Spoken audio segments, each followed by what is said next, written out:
When you think of changing your life, you probably have a really big, clear picture, like the vibe is set. I know that's the case for me.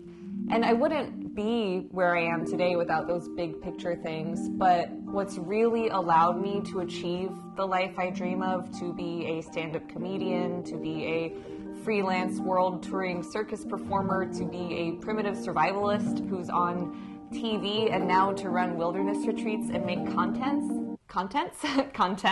multiple pieces of content. What really helped me do that are the small habits I extracted from the big dreams, the habits that truly changed my life, and I hope will help you change your life too. Let's get into our first tip. My name is Sarah, and I thought I would dress like a retiree in Miami for this video. Everything on this channel is here to help you smile, thrive, live a fulfilling, joyful, and resilient life. Habit number one, super simple, is saying no.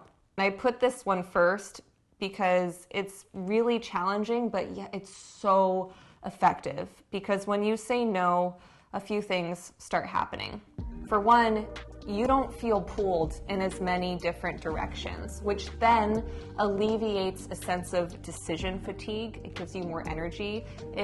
Once you get used to it, it also alleviates any sense of guilt, because what really happens when you say no to other people is that you're left with space for yourself, and that the things you're saying yes to are things you truly want to do. You're not doing out of guilt or like because society thinks it's a good idea. You're living your life.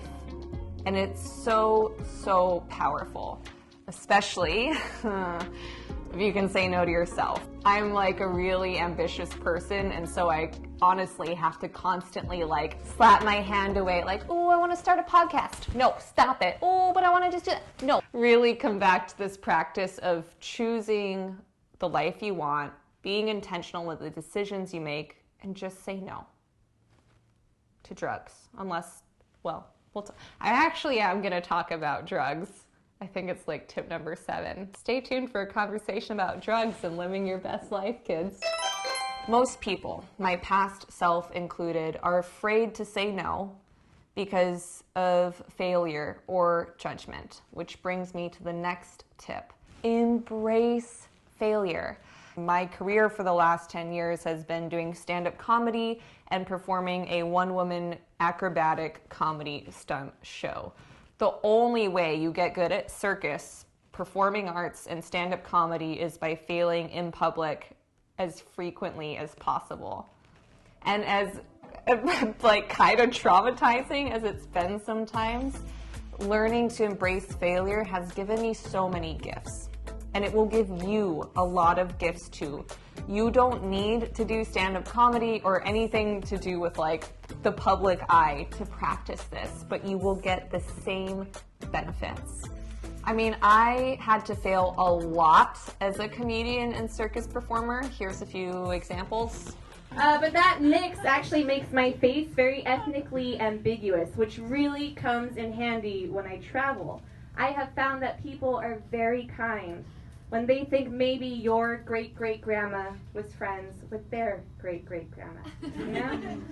See, like, I don't even really cringe anymore, because I know that bombing at an open mic in a dark room is how I could craft a joke that would kill in a full theater at a theater festival a few months later.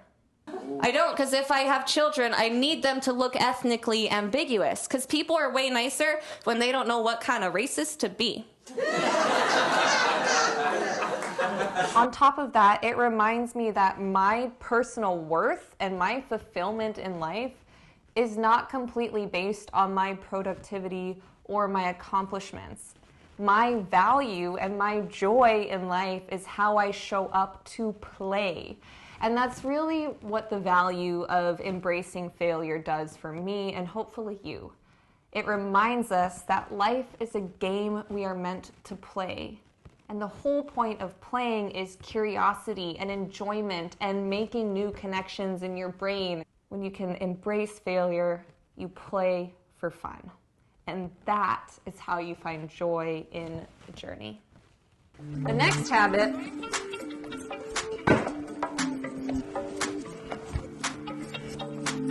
journaling. You might say it's overdone, but it's overdone for a reason. Everything in here is data. I fucking love journaling. This will help you figure out what to say no to. It'll help you be okay with failing, and it'll help you with the next tip and the last tip. And what I love about journaling is that you can make it anything you want it to be. Hold on, I have another journal.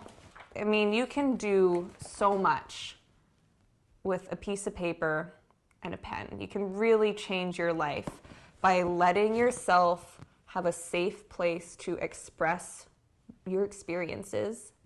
But here's the thing, you have to also read your journals. Like, it's helpful to write in a journal, to doodle, but if you're not reflecting back and going through and seeing common themes, you're missing, like, literally, I would say more than half of the benefits of this practice. The next tip is ask for help. For a lot of people, this might be a very challenging habit. I know it is for me. The gift of asking for help, in my experience, is that it really shows you that you are loved and supported, even by people you don't know. And similar to saying no, the more you ask for help, the more you're going to end up being aligned with people who share your beliefs and values. It's a great way to get positive reinforcement and make connections. We think that if we do somebody else a favor, they're going to like us more, but it's actually the opposite. When you do a favor for somebody else, you tend to like them more.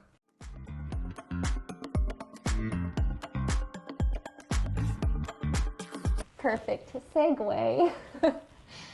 I'm going to ask you for help because I really want to build community here on this channel and on my website.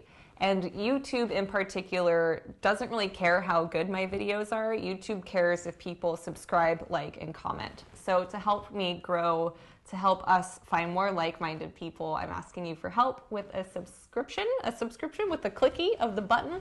And if you are genuinely into this, you can check out the mailing list in the link below. You'll probably like it. Non-negotiable exercise and recovery time, aka time listening to your body. Your body holds stress, and when you don't go for a walk, you don't get that release, you're so much more prone to burnout, you're prone to depression.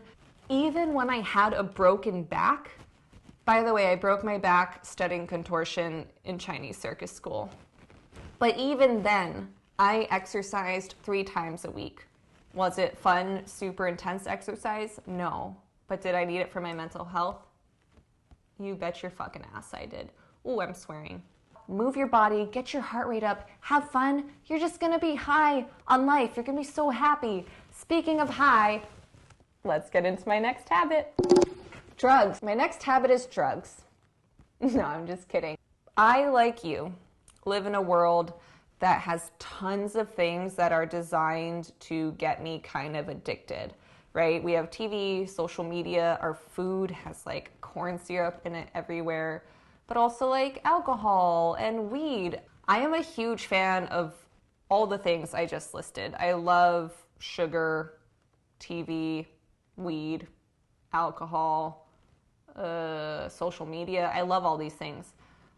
But when they start to control me, or when I notice I've been doing them without a break, or my tolerance to them is growing higher, I just take a break. If you're doing things like journaling or meditating, exercising, or one of the other habits I'm about to list, you'll naturally notice when your tolerance is getting high, when you're kind of doom scrolling, you'll know. So when you notice, take a break for as long as feels good to you.